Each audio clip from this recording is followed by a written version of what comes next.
Alright students, हमारे ऐसे batch का ये ऐसे का टॉपिक है, justice delayed is justice denied. अब इस तरह के टॉपिक्स अक्सर स्टूडेंट को कंफ्यूज कर देते हैं कि सर इसको अटेम्प्ट हमने कैसे करना है। सही है। सबसे पहले तो हम इसका मतलब समझते हैं।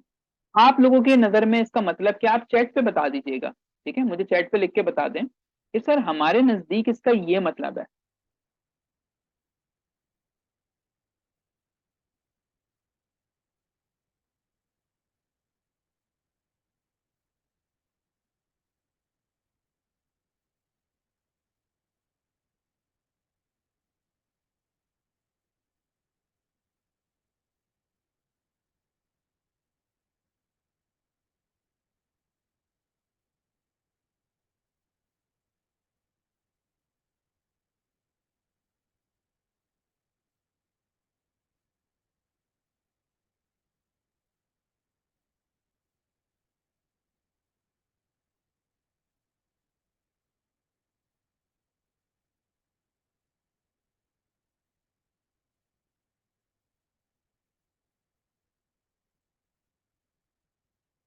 जी, कोई है ऐसा स्टूडेंट जो मुझे मतलब बताना चाहेगा? When cases solution delay it mean justice can not good.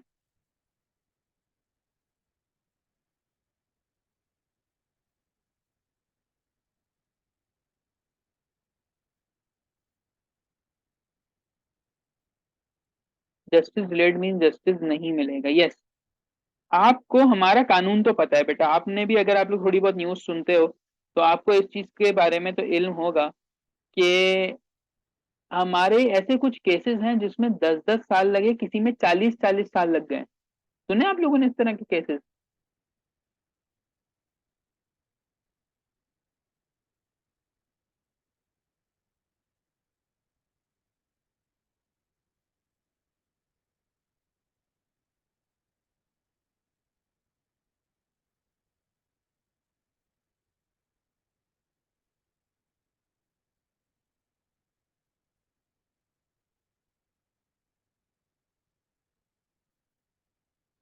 हमारे पास इस तरह के केसेस मौजूद हैं जिसके अंदर बंदे का इंतकाल हो जाता है।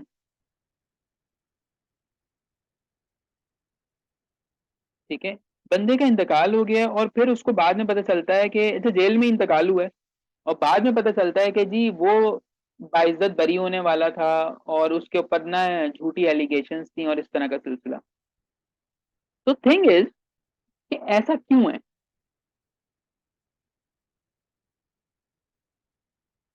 ऐसा क्यों है, और इन सब चीजों से हमारे माशरे के अंदर एक मसला पैदा होता है कि हमारा जो ईमान है ना जस्टिस सिस्टम से वो उठ चुका है। बात समझ में आती है? तो ये काफी सारे केसेस हैं जिसका आज तक पता ही नहीं चला कि हुआ क्या। तो इस ऐसे के अंदर हमने यही बातें डिस्कस करनी है कि कैसे जो जस्टिस है हमारा वो काम नहीं कर रहा है। राइट।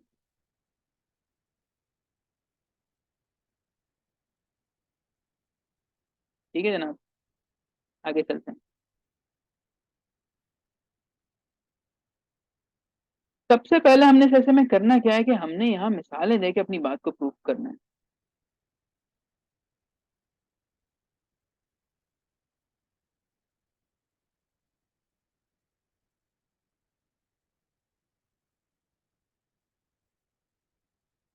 कैसे मिसालें देंगे कि हम इसके अंदर बताएंगे इसकी रूट कॉजेज, हम सॉल्यूशंस प्रोवाइड करेंगे, और हमारा ये इसमें रहेगा मामला कि जब जस्टिस डिले होता है ना तब क्या होता है, ये मेन पॉइंट है इस ऐसे का। आप लोगों ने भी यही बातें की हैं।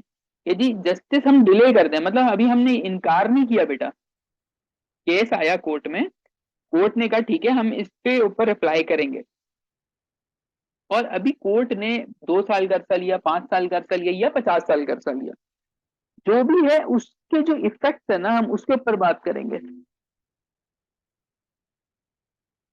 तो हमें थोड़ा सा अदर एस्पेक्ट में सोचना पड़ेगा कि यार इससे होता क्या है मसला, जैसे कि इसके अंदर हम यहाँ से इंट्रोडक्शन से चलते हैं। जब आप इस ऐसे को इंट्रोड्यूस कराओगे तो आपने क्या बातें करनी है कि some cases takes up to numerous years. Start यहाँ से लेंगे। फिर आप बताएंगे कि जी कोई एग्जाम्पल दे दीजिएगा अगर आपको आता है, और ये टॉपिक आता हो तो अटेम्प्ट करिएगा वरना छोड़ दीजिएगा। उसके बाद बता दीजिएगा कोटेशन जो है जी विलियम ई ग्लैडस्टोन की कोटेशन है। और इसमें फिर आपने जो बात करनी है कोई रेफरेंस यूज करना है तो आपने प्लेटो का यूज कर लेना है। इसमें उसमें कहा था कि जी human strive for justice, human को किसी और चीज की नीड हो ना हो लेकिन वो जस्टिस चाहता है। ठीक है। और इसके इंट्रोडक्शन में आप इस्लामिक पर्सपेक्टिव का भी इस्तेमाल कर सकते हो। तो बच्चे कहते हैं कि सर थोड़ा सा इंट्रोडक्शन का बता दिया करें, तो ये मैंने आपको कंटेंट दे दिया बेटा। ठीक है। वैसे इंट्रो लिखना तो मैं सिखा चुका हूँ आप लोगों को, सही है? तो जो इंट्रो लिखोगे ना तुम लोग, उस इंट्रो के अंदर इन पॉइंट्स को ऐड कर लेना, तो ये काफी अच्छा बन जाएगा तुम्हारा।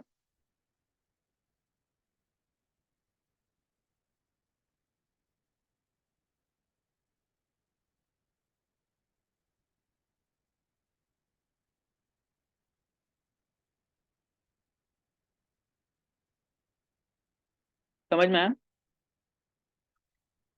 मेरी वॉइस क्लियर नहीं है? हेलो? शर्मीना मेरे पास उसी आ रही है।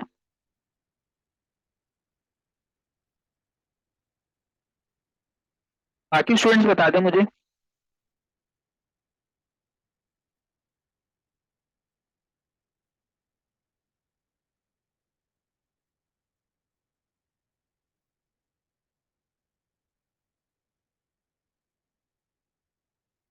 आप सही हो गई है?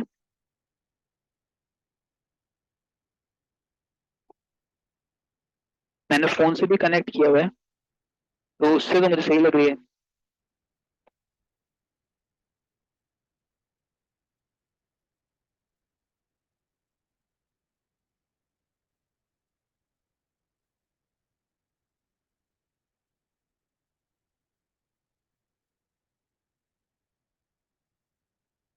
जी अब सही है, क्लियर, आगे चलें।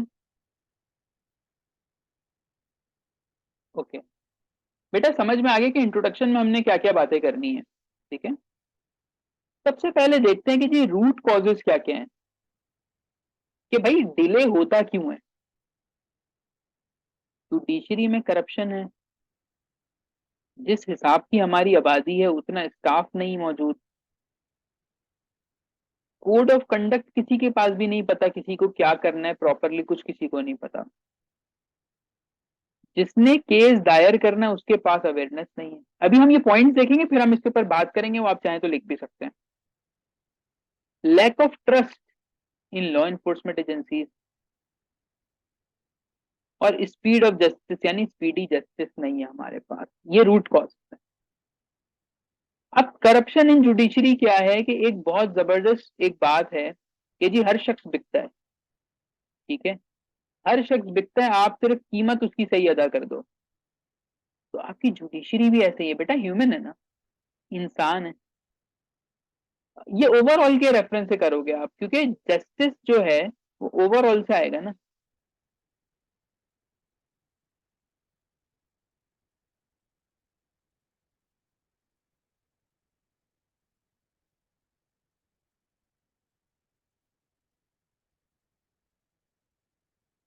ठीक है। तो आपने एक एक पॉइंट को लेके उसके ऊपर बात करनी है। लैक ऑफ स्टाफ में आप बताओगे कि जी हमारे पास इसका स्टाफ पूरा नहीं है, हमारे पास बंदे कम है, या फिर हमारे पास नंबर ऑफ कोर्ट्स कम है, हमारे पास लोग ज्यादा हैं। एक प्रॉपर कोड ऑफ कंडक्ट होना चाहिए। लॉयर्स का मसला क्या है कि जी गए, आज तारीख नहीं कल तारीख पे आओ, फिर परसों छुट्टी, हफ्ता इतवार ऑफ, कोई जी छुट्टी पे चला गया जज तो केस लटक जाता है। तो इसको स्पीडी होना चाहिए। मतलब मेरा तो ये मानना है कि आपके पास जब विक्टिम भी मौजूद है और आपके पास जो है वो क्रिमिनल भी मौजूद है, तो आप फौरन फौरन फैसला सुनाएं, आप इसको लंबा मत करें। ठीक है। ये क्या करते हैं जी, आज फला वकील नहीं है तो फला वकील साहब की तबीयत खराब है तो हम इसको आगे कर देते हैं, चलो एक दिन आगे हो गया। बेटा उस एक दिन आगे होने के पीछे बहुत मसाइल होते हैं।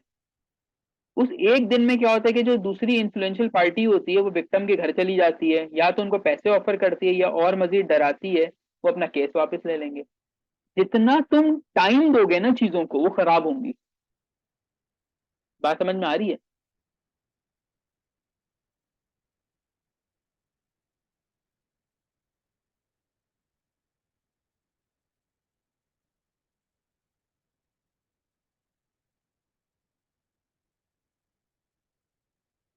ओके, अच्छा। इसी तरह से lack of trust in law enforcement agencies, मुझे मेरी पुलिस पे, मुझे मेरी अदलिया पे ट्रस्ट ही नहीं है। मतलब कि जज क्या करता है बेटा, जज तो फैसला सुनाता है ना, लेकिन वो फैसला किसकी बुनियाद पे सुनाता है? सबूत की बुनियाद पे। अब मुझे पता है कि मेरा सबूत ही फॉर्ज है बिल्कुल। मेरा जो सबूत है वो किसने इकट्ठा करना है? पुलिस ने। पुलिस खुद हमारी बिकी हुई होती है मोस्ट ऑफ द टाइम। तो मेरा इस पे भरोसा ही नहीं है, तो फिर मैं जजेस की तरफ तो जाऊंगा ही नहीं। तो we need to discuss these points in R S. ठीक है। अगर हम पाकिस्तान की मिसाल लें, ये मैंने रिसेंट की रिपोर्ट से निकाला था अपने अपनी बारी में ना, मुझे लगता था कि ये ऐसे आ जाएगा मेरा। तो it was reported that 1.86 million cases are still pending in various court for the last 5 years। मतलब बेटा समझो, इसके पीछे की जरा लॉजिक समझना। 1.86 मिलियन कितना होता है ये?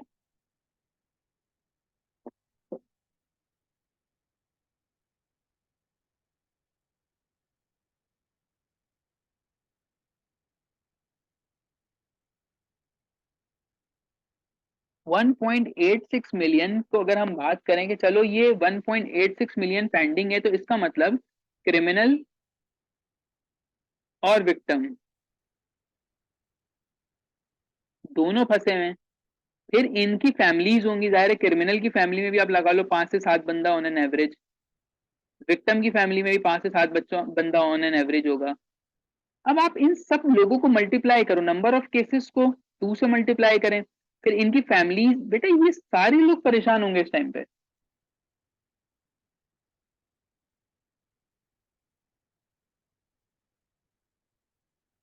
बात समझ में आ रही है? ये पूरी पूरी फैमिली चेंज तबाह हो जाती है जब तक आपका केस कोर्ट में फंसा हुआ होता है। वर्ल्ड जस्टिस सिस्टम के हिसाब से हम बात करें तो पाकिस्तान 129th पे आता है आउट ऑफ 140 कंट्रीज। मतलब समझ लो आखिरी 11 में हम। तो हम आखिरी 11 के अंदर मौजूद हैं, इतने इतने केसेस हमारे पेंडिंग हैं। तो कैसे हम किसी को जस्टिस देंगे?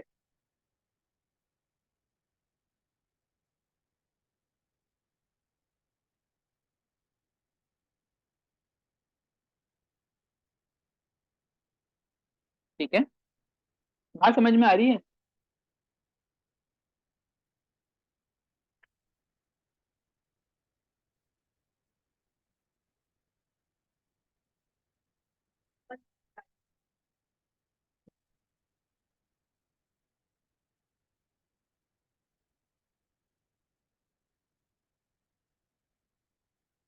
जी जनाब, क्लियर हो गया ना पॉइंट? ये कहलाते हैं बेटा फैक्ट एंड फिगर। अच्छा, अब साउथ एशिया की बात करें तो पाकिस्तान 5वें नंबर पे है 6 कंट्रीज में से, विच मींस कि इंडिया का और डिफरेंट कंट्रीज का हमसे बेहतर जस्टिस सिस्टम है। और ये बताता क्या है? ये बताता है आपको कि हम ना फेल हो चुके हैं, जस्टिस नहीं दे पा रहे, हम फेल हो चुके हैं। अब मुझे कुछ ऐसी बातें करनी है यहाँ पे, जिसके लिए मुझे थोड़ी देर ना ये रिकॉर्डिंग को पॉज करना पड़ेगा। अगर हम बात करते हैं पाकिस्तान की, जो तकरीबन 18,000 क्रिमिनल केसेस हमारे पास जो पेंडिंग पे हैं। अच्छा, अब आप देखें कि जो रेप विक्टिम है, जो रेप केसेस हैं, उसमें 80% एक्विटल रेट है। आपको पता है एक्विटल रेट क्या होता है? किसी पे इल्जाम लगा, उसको इन्होंने अंदर किया, और उसके बाद इन्होंने क्या सिलसिला किया कि वो छूट गया due to lack of evidences.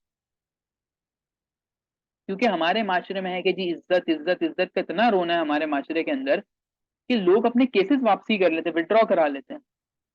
और मेजोरिटी ऑफ द टाइम जो रेपिस्ट होता है वो इन्फ्लुएंशियल होता है। बात समझ में आ रही है? तो ये कैसा जस्टिस सिस्टम है हमारे मुल्क का? अब यहां देखिए, 661 convicts acquitted by higher courts due to flawed prosecution.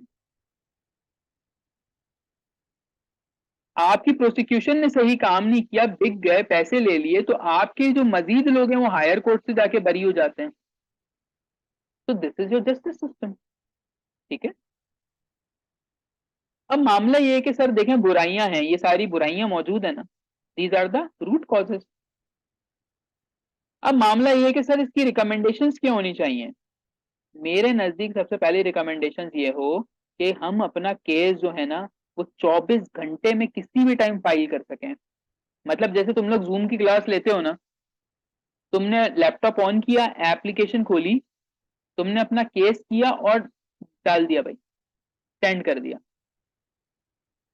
इसी तरीके से जस्टिस सिस्टम की भी कोई ना कोई वेबसाइट होनी चाहिए जहां पे हम ऑनलाइन जो है एटलीस्ट अपनी कंप्लेन तो डाल सकें। लॉयर हम नहीं कर सकते तो हमारा मसला तो सुना जाए। डिसेंट्रलाइज जुडिशियल सिस्टम ना हो, बल्कि हमारे पास छोटे छोटे इदारे हों जिसके अंदर एक हेड बैठा हुआ हो, और वो डिफरेंट सॉर्ट, जैसे प्रॉपर्टी का मसला है या घरेलू मार पिटाई का या पैसों का मसला है कोई, वो छोटे छोटे मसले वो लोग सुलझा लें। बेटा ये जो छोटे मसले होते हैं ना, पसंद की शादी, प्रॉपर्टी, यही फिर आगे जाके खून में कन्वर्ट होते हैं। आपने सुना होगा कि किसी ने गैरत के नाम पे किसी को गोली मार दी, किसी ने इसके चक्कर में मार दिया। अबे भाई उसकी नौबत क्यों आ रही है? तुम अगर उसके घर का वो मसला तुम पहले सॉर्ट आउट करा दो तो वो इस मुकाम तक तो पहुंचेगा ही नहीं। बात समझ में आती है?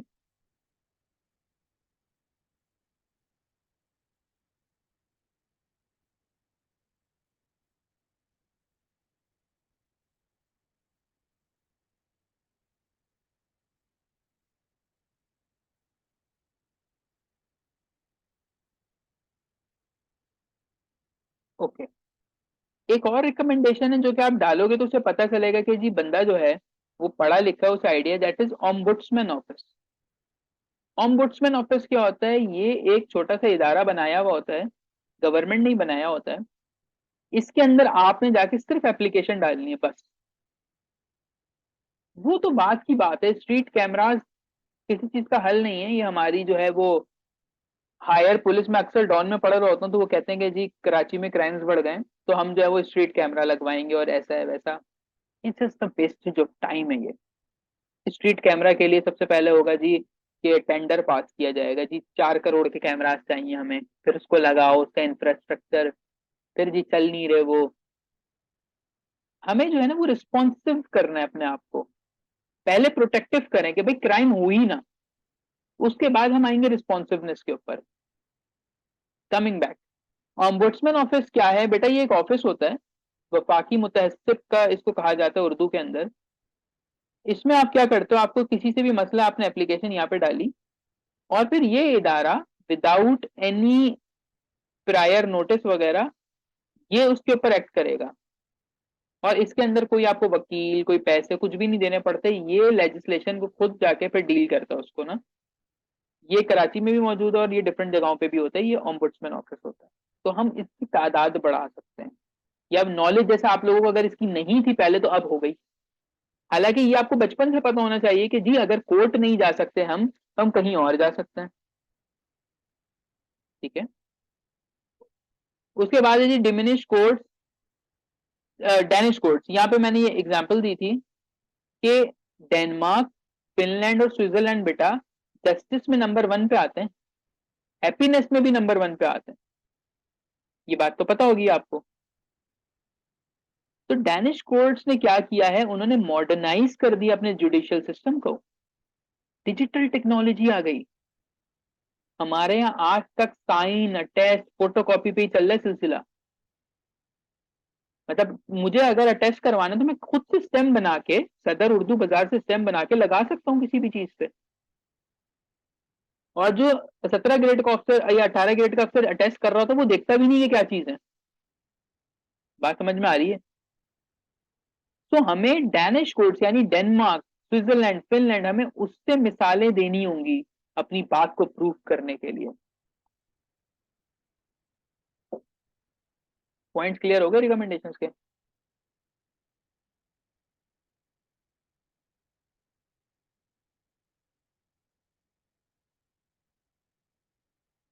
गुड। फिर आप कंक्लूजन की तरफ बढ़ेंगे। फिर कंक्लूजन में वही बातें रिपीट करनी है कि जस्टिस डिलेड जस्टिस डिनाइड का मतलब क्या होता है, और सिस्टम जो है वो कैसे वर्क करना चाहिए, सब कुछ। ये मैंने इसकी कंप्लीट आउटलाइन बनाई हुई है, मैं ग्रुप के अंदर डाल दूंगा, ठीक है। मतलब हेडिंग भी डाली हुई है जो आपको पॉइंट देना उसमें, और उसके बारे में मैंने चीजें लिखी हुई है यहाँ पे। अच्छा, सेम चीज बेटा कि injustice anywhere is a threat to justice everywhere. अगर ये ऐसे आ जाए तो फिर भी इसको ऐसे ही ट्रीट करोगे आप, ठीक है। ये मार्टिन लूथर किंग ने कहा था, ब्लैक राइट्स मूवमेंट जब हुई थी। तो आप इस ऐसे को भी इसी तरीके से डील करोगे, ठीक है। और इसमें एक चीज थी मैंने शायद लिखी नहीं, इसमें इस्लामिक एलिमेंट आएगा, ठीक है। चाहिए इसमें आप क्या डालोगे, इस्लामिक एलिमेंट। बात समझ में आती है कि जी इस्लाम में जस्टिस सिस्टम कैसा है, पाकिस्तान में कैसा है। अगर किसी का कोई सवाल है तो पूछ ले।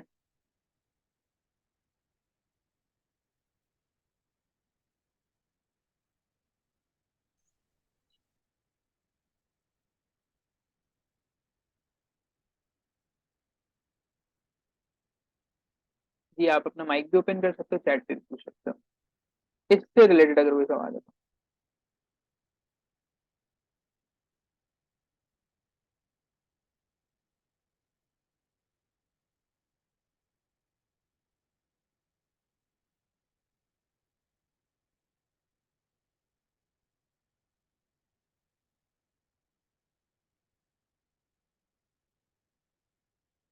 पाकिस्तान इस्लामिक कंट्री सिर्फ नाम पे है बेटा।